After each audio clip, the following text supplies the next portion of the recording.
ചരിത്രത്തിൽ ഏറ്റവും പേടിയുണർത്തിയ യാത്ര. കണക്കുകൾക്ക് മറുപുറം ഭീതിയും അത്ഭുതവും ചേർന്ന ഒരു യാത്ര. ഇത് നിങ്ങൾ ഒരിക്കലും മറന്നിരിക്കില്ല. അഹമ്മദാബാദ് ഫ്ലൈറ്റ് ആക്സിഡന്റിൽ എല്ലാവർക്കും ഇപ്പോഴുമുള്ള ഏറ്റവും പ്രധാനപ്പെട്ട ചോദ്യം, എന്തുകൊണ്ട് ആ വിമാനം മുകളിൽ പറക്കുന്നതിന് പകരം താഴെ വീണു? ടേക്ക് ഓഫ് ആയി ചില സെക്കൻഡിൽ തന്നെ അങ്ങനെ ആ വിമാനത്തിന് എന്താണ് സംഭവിച്ചത്? ഇതാണ് എല്ലാവരുടെയും മനസ്സിലും തുടർച്ചയായി വന്നുകൊണ്ടിരിക്കുന്ന ഒരു ചോദ്യം, എന്റെയും. ആ വിമാനം താഴെ വീഴുമ്പോൾ ടെറസിൽ നിന്നും ഒരാൾ അത് വീഡിയോ എടുത്തിരുന്നു. ആ വീഡിയോയിലുള്ള ഒരു കാര്യം അതാണ് ഒഴിവാക്കാൻ കഴിയാത്ത വളരെ പ്രധാനപ്പെട്ട എവിഡൻസ് ആയി തന്നെ മാറി. അയാളിൽ നിന്ന് വിവരങ്ങൾ ശേഖരിക്കുന്നതിന് പോലീസ് അയാളുടെ വീട്ടിൽ തന്നെ വന്ന് വിളിച്ചുകൊണ്ട് പോകുന്നുണ്ട്. അങ്ങനെ കൊണ്ടുപോകുന്ന വീഡിയോ പോലും ഇപ്പോൾ വൈറലാകുന്നുണ്ട്. അങ്ങനെ അയാൾ ഷൂട്ട് ചെയ്ത ആ വീഡിയോയിൽ നിന്നാണ് വളരെ പ്രധാനപ്പെട്ട തെളിവ് ലഭിച്ചത്. ഗവൺമെന്റ് ഒഫീഷ്യൽസ് ഇത് പുറത്തങ്ങനെ പറഞ്ഞില്ല എങ്കിൽ പോലും ആ വീഡിയോയിൽ കാണിക്കുന്ന കാര്യങ്ങൾ വെച്ചുകൊണ്ട് തന്നെ ഇത് തന്നെയാണ് സംഭവിച്ചത് എന്ന് ഏകദേശം സ്ഥിരീകരിച്ചിട്ട് തന്നെയുണ്ട്. ആദ്യം അങ്ങനെ ആ വ്യക്തിയെടുത്ത വീഡിയോ നിങ്ങളൊന്ന് കാണുക.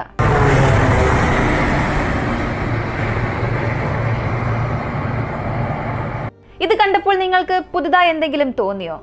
പലരും ഇപ്പോഴും ചിന്തിക്കാം, ഇത് ഒരുപാട് തവണ ഞങ്ങൾ കണ്ടതാണ്, ഇതിൽ അങ്ങനെ പ്രത്യേകിച്ചൊന്നും കാണാൻ കഴിയുന്നില്ലല്ലോ എന്ന് ചിന്തിച്ചാൽ വീണ്ടും മറ്റൊരു വീഡിയോ കൂടെ ഞാൻ നിങ്ങളെ കാണിക്കാം. ഇപ്പോൾ നിങ്ങൾക്ക് കാണുന്നുണ്ടോ? ഒരു ചുവന്ന നിറത്തിൽ ഞാൻ മാർക്ക് ചെയ്തിട്ടുണ്ട്. അതെ, അതാ ഫ്ലൈറ്റിന്റെ മിഡിൽ ഭാഗത്ത് നിന്നും ഒരു വാതിൽ തുറക്കുകയും റാറ്റ് എന്ന് പറയപ്പെടുന്ന ഒരു സംവിധാനം സിസ്റ്റം പുറത്തേക്ക് വന്നിട്ടുണ്ട്. ഇതാണിപ്പോൾ കണ്ടെത്തിയത്, റാറ്റ്. അതെന്താണെന്ന് ചോദിച്ചാൽ, റാറ്റ് എന്നാൽ റാം എയർ ടർബൈൻ. ആ വിമാനത്തിന്റെ ഒരു ജനറേറ്റർ പോലെയാണ്.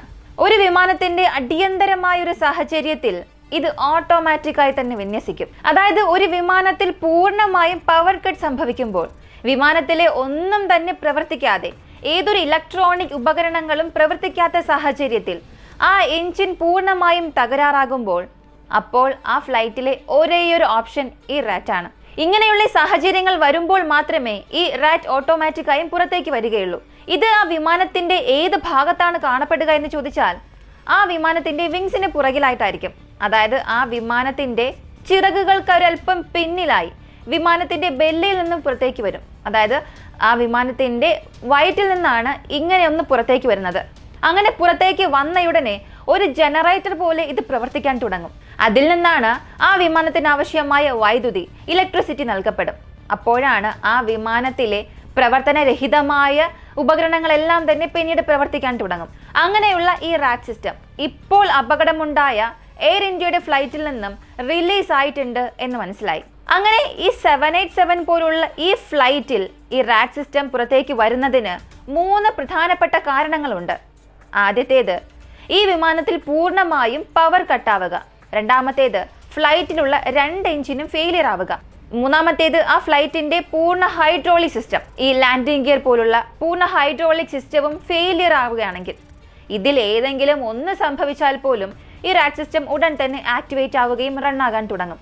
ഈ റാറ്റ് സിസ്റ്റത്തിന്റെ ശബ്ദം വളരെ എളുപ്പത്തിൽ തന്നെ നമുക്ക് കണ്ടെത്താനും സാധിക്കും. ഈ ഫ്ലൈറ്റ് AI-171 റാറ്റ് അതിന്റെ എമർജൻസി മോഡിൽ പ്രവർത്തിച്ചുവെന്ന് ഇതിനോടകം തന്നെ വാൾ സ്ട്രീറ്റ് ജേർണൽ ഉൾപ്പെടെ റിപ്പോർട്ട് ചെയ്തതാണ്. ഇനി അതിന്റെ ശബ്ദം നിങ്ങൾക്ക് കേൾക്കണമെങ്കിൽ, ഉദാഹരണത്തിന് നിങ്ങൾ നേരത്തെ കണ്ട വീഡിയോ, അതിന്റെ ഓഡിയോ കുറച്ചുകൂടെ എൻഹാൻസ് ചെയ്ത് കുറച്ചുകൂടെ ബൂസ്റ്റ് ചെയ്ത് കേൾപ്പിക്കാം. നിങ്ങളൊന്ന് കേട്ടു നോക്കുക.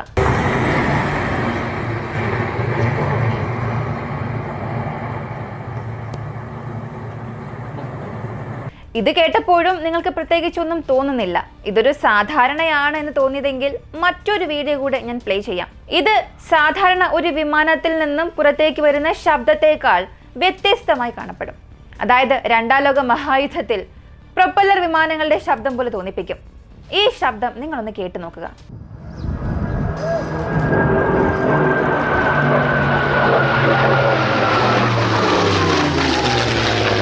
ഇനി ആ പഴയ വീഡിയോ, അതിന്റെ ശബ്ദം നിങ്ങൾ ഒന്നുകൂടെ കേട്ടു നോക്കുക.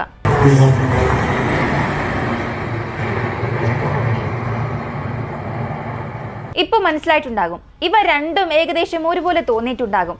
ഇത് വ്യക്തമാക്കുന്നത് ആ റാറ്റ് സിസ്റ്റം പുറത്തേക്ക് വന്നപ്പോഴുണ്ടായ ആ ഒരു ശബ്ദം. ഇത് വീണ്ടും വ്യക്തമാക്കുന്നതിന് ഇതുപോലെ 787 പോലുള്ള മറ്റൊരു ഫ്ലൈറ്റ്, ഇത് ഞാനീ പറഞ്ഞ റാറ്റ് സിസ്റ്റം പുറത്തേക്ക് വന്ന് അതിനുശേഷം ലാൻഡായി, ആ ഫ്ലൈറ്റിന്റെ വീഡിയോ ഞാനൊന്ന് പ്ലേ ചെയ്യാം. നിങ്ങൾ കേട്ടു നോക്കുക.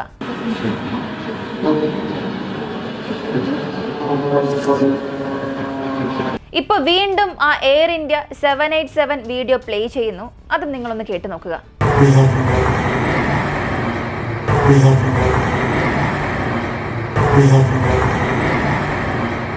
ഇപ്പോൾ മനസ്സിലായിട്ടുണ്ടാകും എയർ ഇന്ത്യ ഫ്ലൈറ്റ് അത് ക്രാഷ് ആകുന്നതിന് മുൻപ് ആ റാറ്റ് സിസ്റ്റം ആക്ടിവേറ്റ് ആയിട്ടുണ്ട്. ശരി, ഇനി റാറ്റ് സിസ്റ്റം എന്താണ്, ഇത് എന്തിനു വേണ്ടി പുറത്തേക്ക് വന്നു എന്ന് ചോദിച്ചാൽ, സാധാരണ പാസഞ്ചർ ഫ്ലൈറ്റ്സ് ഒക്കെ 30,000 അടി ഉയരത്തിൽ, അതായത് പരമാവധി 12 കിലോമീറ്റർ ഉയരത്തിലായിരിക്കും പറക്കുക. അങ്ങനെ പറന്നുകൊണ്ടിരിക്കുമ്പോൾ ഏതെങ്കിലും കാരണത്താൽ ഇങ്ങനെ എഞ്ചിൻ പരാജയപ്പെടുകയാണെങ്കിലോ, അല്ലെങ്കിൽ ആ മുഴുവൻ ഫ്ലൈറ്റിന്റെയും പവർ കട്ടായി ഇലക്ട്രിസിറ്റി ഇല്ലാതാവുകയാണെങ്കിലോ, ഉടൻ തന്നെ ഈ ഒരു സംവിധാനം അവിടെ ഓട്ടോമാറ്റിക്കായി ആക്ടിവേറ്റ് ആയി പുറത്തേക്ക് വന്ന് കറങ്ങാൻ തുടങ്ങും. 2 ബ്ലേഡുകളുള്ള ഈ ഒരു പ്രൊപ്പല്ലർ സിസ്റ്റം കറങ്ങാൻ തുടങ്ങുമ്പോൾ അതിൽ നിന്നും ഇലക്ട്രിസിറ്റി ജനറേറ്റ് ആകും. എന്നിട്ട് ആ വിമാനത്തിനുള്ളിലെ പൈലറ്റിന് ആവശ്യമായ വളരെ ഇമ്പോർട്ടൻ്റ് ആയ എക്യുപ്മെന്റ്സിനെല്ലാം പവർ നൽകി റേഡിയോ, റഡാർ കമ്മ്യൂണിക്കേഷൻസ് ഇവയ്ക്കെല്ലാം പവർ നൽകുകയും ചെയ്യും. എന്നിട്ട് ഈ പൈലറ്റ് താഴെ എയർ ട്രാഫിക് കൺട്രോൾ റൂമിലേക്ക് ഇൻഫർമേഷൻ നൽകും. തൊട്ടടുത്ത് ഏതെങ്കിലും ഒരു സ്ഥലം തിരഞ്ഞെടുക്കും ഫ്ലൈറ്റ് ലാൻഡ് ചെയ്യാൻ. ഇപ്പോൾ വിമാനം 30,000 അടി ഉയരത്തിൽ പറന്നുകൊണ്ടിരിക്കുമ്പോൾ തന്നെ എൻജിൻ ഫെയിലിയറായി അത് താഴേക്ക് വരാൻ തുടങ്ങും. അങ്ങനെ വരുന്ന വിമാനത്തെ ക്രാഷ് ലാൻഡിംഗ് അല്ലെങ്കിൽ ഹാർഡ് ലാൻഡിംഗ് ചെയ്ത് ആ വിമാനത്തെ സംരക്ഷിക്കുന്നതിന് ഒരു ബെറ്റർ ചാൻസ് തന്നെ ഈ റാറ്റ് ക്രിയേറ്റ് ചെയ്യും. ഇതാണ് ഈ റാറ്റ് സിസ്റ്റത്തിന്റെ വളരെ പ്രധാനപ്പെട്ട ജോലി. എന്നാൽ ഇപ്പോൾ സംഭവിച്ച ഈ ഒരു വിമാനത്തിൽ വെറും 600 അടി ഉയരത്തിൽ എൻജിൻ ഫെയിലിയർ ആയാൽ ഈ റാറ്റ് സിസ്റ്റത്തെ കൊണ്ട് ഒന്നും തന്നെ ചെയ്യാൻ സാധിക്കില്ല. കാരണം അവിടെ ഒരു അല്പം പോലും സമയം കിട്ടില്ല. പൈലറ്റിനൊന്ന് ചിന്തിക്കാൻ പോലും സമയമില്ല. കാരണം 2 എഞ്ചിനും അവിടെ ഫെയിലിയർ ആയാൽ ആ ഫ്ലൈറ്റിന് ത്രസ്റ്റ് തന്നെ ഉണ്ടാവുകയില്ല, ആ ഒരു സമ്മർദ്ദമേ ഉണ്ടാവുകയില്ല. ഫ്ലൈറ്റിനെ പിന്നെ ഉന്തി തള്ളാനായിട്ടുള്ള യാതൊരു സംവിധാനം ഉണ്ടാവുകയില്ല. അപ്പോൾ ഈ വിമാനം ക്രാഷ് ആകുന്നതിന് മുൻപ് റാറ്റ് സിസ്റ്റം ആക്ടിവേറ്റ് ആയി ഡെപ്ലോയ് ആയിട്ടുണ്ട് എന്നുള്ളതിന് 2 എവിഡൻസ് നമ്മൾ കണ്ടു. അതായത് ഒന്നാമത്തേത് വീഡിയോ എവിഡൻസ്, അതിൽ നിന്ന് റാറ്റ് സിസ്റ്റം പുറത്തേക്ക് വന്നു എന്നുള്ളത് നമുക്കൊണ്ട് കാണാൻ സാധിക്കുന്നുണ്ട്. രണ്ടാമത്തേത് ഓഡിയോ എവിഡൻസ് ആണ്, അതിൽ നിന്ന് ആ പ്രൊപ്പല്ലർ ശബ്ദം വളരെ നന്നായി തന്നെ കേൾക്കാനും സാധിച്ചു. എന്തായാലും റാറ്റ് തന്റെ അവസാനത്തെ പരീക്ഷണം നടത്തി. പക്ഷേ ആ രക്ഷയും മതിയാകാതെ പോയി. ചരിത്രത്തിലെ ഏറ്റവും വലിയ ഇന്ത്യൻ വിമാന ദുരന്തമായി തന്നെ മാറി. അടുത്തത് മൂന്നാമത്തെ തെളിവ്. അതാണ് ആ ഫ്ലൈറ്റിൽ യാത്ര ചെയ്ത 242 പേരിൽ രക്ഷപ്പെട്ട ആ വ്യക്തി. ഈ ലോകം തന്നെ അത്ഭുതപ്പെടുന്ന രീതിയിൽ ഒരാൾ മാത്രം രക്ഷപ്പെട്ടു. ആ ഫ്ലൈറ്റ് ക്രാഷ് ആയ സ്ഥലത്ത് നിന്നും അയാൾ നടന്നു തന്നെ പുറത്തേക്ക് വന്നു. ആ വീഡിയോ വൈറലായിരുന്നു. ഇതാണ് മൂന്നാമത്തെ തെളിവ്. അയാൾ ആ ഫ്ലൈറ്റിന്റെ 11A എന്ന സീറ്റിലിരുന്ന് യാത്ര ചെയ്തു. ഈ 11A സീറ്റ് എന്നത് എമർജൻസി എക്സിറ്റിന് അടുത്തുള്ളൊരു സീറ്റാണ്. ഇദ്ദേഹം രക്ഷപ്പെട്ടതിന് കാരണം ആ ഫ്ലൈറ്റ് ക്രാഷ് ആകുന്നതിന് മുൻപ് സീറ്റ് ബെൽറ്റ് ധരിക്കാതെ അങ്ങനെ ഇരിക്കുകയായിരുന്നു. അങ്ങനെ ആ ഫ്ലൈറ്റ് ആ ബിൽഡിങ്ങിൽ ചെന്ന് ഇടിച്ച് കത്തിക്കരിയുന്നതിന് ചില സെക്കൻഡുകൾക്ക് മുൻപ് അദ്ദേഹം ആ എമർജൻസി ഡോർ ഓപ്പൺ ചെയ്ത് താഴേക്ക് ചാടി. അങ്ങനെ താഴെ ചാടുമ്പോൾ മണലുണ്ടായിരുന്നു, അങ്ങനെ രക്ഷപ്പെട്ടു എന്നൊക്കെ നമ്മൾ ഇതിനകം ഒരു വീഡിയോയിൽ പറഞ്ഞിരുന്നു. സത്യത്തിൽ ഇങ്ങനെയൊക്കെ ആയിരുന്നു ആ സമയം വീഡിയോ പുറത്തു വന്നിരുന്നത്. എന്നാൽ ഇപ്പോൾ അദ്ദേഹം തന്നെ ഒരു ഇന്റർവ്യൂവിൽ പറഞ്ഞത്, ആ സമയത്ത് എന്ത് സംഭവിച്ചു എന്ന് എനിക്ക് പോലും അറിയില്ല, ഞാൻ അങ്ങനെ താഴെ ചാടിയിട്ടേ ഇല്ല എന്നാണ് പറഞ്ഞത്. അങ്ങനെ ആ ഫ്ലൈറ്റ് അവിടെ ചെന്ന് ഇടിച്ചതിന് ശേഷം അദ്ദേഹം എഴുന്നേറ്റ് നടന്നു വന്നു എന്നാണ് പറഞ്ഞത്. സത്യത്തിൽ എനിക്കത് വിശ്വസിക്കാനേ സാധിക്കുന്നില്ല. എങ്ങനെയാണ് ആ വിമാനം ഒരു 4 നില കെട്ടിടത്തിന് മുകളിൽ ചെന്ന് പതിക്കുന്നു, പൊട്ടിത്തെറിക്കുന്നു? അവിടെ നിന്നും അദ്ദേഹം എങ്ങനെ എഴുന്നേറ്റ് നടന്ന് പുറത്തേക്ക് വന്നിട്ടുണ്ടാകും എന്ന് ചോദിച്ചപ്പോൾ അദ്ദേഹം പറഞ്ഞത്, ഇല്ലില്ല, ഞാൻ എഴുന്നേറ്റ് നടന്ന് തന്നെയാണ് വന്നത് എന്ന് അദ്ദേഹം പറഞ്ഞു. ഞാൻ ഇതിനകം പറഞ്ഞതുപോലെ 11A സീറ്റ് എന്നത് എമർജൻസി എക്സിറ്റിന് അടുത്തുള്ള ഒരു സീറ്റാണ്. ഈ ഒരു സീറ്റിന് കുറച്ചു മാറിയാണ്, കുറച്ച് മുൻപിലായിട്ടാണ് ആ ഫ്ലൈറ്റിന്റെ സ്പെയർ ഉണ്ടാവുക. സ്പെയർ എന്നാൽ എന്താണെന്ന് ചോദിച്ചാൽ, ഈ കാർ, ബസ്, ലോറി ഇവയിലെല്ലാം എങ്ങനെയാണോ ചീസസ് ഉള്ളത്, അതുപോലെ സ്പാർ എന്നത് ഈ ഫ്ലൈറ്റ് കൂടാതെ കപ്പലുകളിലൊക്കെ ഉള്ള ഒരു പാർട്ടാണ്. ഈ സ്പാർ ആയിരുന്നു ആ വിമാനത്തിൽ തന്നെ വളരെ ശക്തമായ ഒരു ഭാഗം. ഇത് അദ്ദേഹം ഇരുന്ന ആ സീറ്റിന് ചില നിരകൾക്ക് മുൻപിലായിരുന്നു. അതുകൊണ്ട് ആ ഫ്ലൈറ്റ് താഴെ വീഴുമ്പോൾ ആ മുഴുവൻ ഇമ്പാക്റ്റും ആ സ്പാറിലായിരുന്നു ഉണ്ടായിരുന്നത്. അങ്ങനെയാണ് ഇദ്ദേഹം രക്ഷപ്പെട്ടതെന്നും പറയുന്നു. ശരി, അങ്ങനെ ഇപ്പോൾ ജീവൻ രക്ഷപ്പെട്ട ഇദ്ദേഹം എന്താണ് പറഞ്ഞത് എന്ന് നോക്കാം. വിമാനം ടേക്ക് ഓഫ് ആയ ചില സെക്കൻഡിൽ വിമാനത്തിനുള്ളിൽ ഒരു വലിയ ശബ്ദം കേട്ടു. അങ്ങനെ ശബ്ദം കേട്ടതിന് ശേഷം വിമാനത്തിൽ ഉണ്ടായിരുന്ന ലൈറ്റ് എല്ലാം മിന്നി മിന്നി കത്താൻ തുടങ്ങി. അപ്പോൾ ഇങ്ങനൊരു ശബ്ദം കേട്ടു എന്ന് അദ്ദേഹം പറഞ്ഞു. ഒരു പക്ഷേ ഇത് തീർച്ചയായും റാറ്റ് ഡെപ്ലോയ് ആയ ശബ്ദമായിരിക്കും എന്നും പറയപ്പെടുന്നു. കൂടാതെ വിമാനത്തിനുള്ളിൽ ഈ ലൈറ്റ് എല്ലാം മിന്നി മിന്നി കത്തി എന്ന് പറഞ്ഞല്ലോ, ഇത് ഈ റാറ്റ് ഡെപ്ലോയ് ആയതിനു ശേഷം അതിൽ നിന്നും പവർ ജനറേറ്റ് ആയി. ആ സമയത്തായിരിക്കും ഇങ്ങനെയുള്ള ഫ്ലിക്കറിംഗ് സംഭവിച്ചത്. ഇവയെല്ലാം സപ്പോർട്ട് ചെയ്യുന്ന രീതിയിൽ അവസാനം ATCക്ക് എയർ ട്രാഫിക് കൺട്രോൾ റൂമിലേക്ക് മേഡേ കോൾ ചെയ്ത പൈലറ്റ്, അതായത് ഈ ക്രാഷ് ആയ എയർ ഇന്ത്യ ഫ്ലൈറ്റിന്റെ captain, no power, losing thrust, unable to lift എന്നും പറഞ്ഞു. അദ്ദേഹം നോ പവർ എന്ന് പറഞ്ഞത് ഫ്ലൈറ്റിനുള്ളിൽ ഇലക്ട്രിസിറ്റി ഇല്ലാതായത്, ലോസിംഗ് ത്രസ്റ്റ് എന്ന് പറഞ്ഞത് ഫ്ലൈറ്റിൽ ഉണ്ടായിരുന്ന 2 എഞ്ചിനും ഫെയിലിയർ ആയിട്ടുണ്ടാകും. അതുപോലെ അദ്ദേഹം അങ്ങനെ പറയും തോറും ആ ഒരു കമ്മ്യൂണിക്കേഷൻ കട്ടായിട്ടുണ്ടാകും. അതായത് ഫ്ലൈറ്റിനുള്ളിൽ ഉണ്ടായിരുന്ന മുഴുവൻ പവറും കട്ടായി. അതുകൊണ്ടാണ് ഉടൻ തന്നെ ഓട്ടോമാറ്റിക്കായി ആ റാറ്റ് സിസ്റ്റം ഡെപ്ലോയ് ആയി ഒരു ജനറേറ്റർ പോലെ ചുറ്റാൻ തുടങ്ങിയെന്നും ഇവിടെ ക്ലിയറായി മനസ്സിലാകുന്നുണ്ട്. എന്നാൽ ആ റാറ്റ് സംവിധാനത്തിനും പ്രവർത്തിക്കാൻ ആവശ്യമായ ഒരു സമയം അവിടെ ലഭിച്ചില്ല. ഒരല്പം സമയം ലഭിച്ചിരുന്നെങ്കിൽ ഒരുപക്ഷെ എല്ലാവരും രക്ഷപ്പെടുമായിരുന്നു. നിങ്ങൾക്കിപ്പോൾ ഒരു ക്ലാരിറ്റി ലഭിച്ചിട്ടുണ്ടാകും.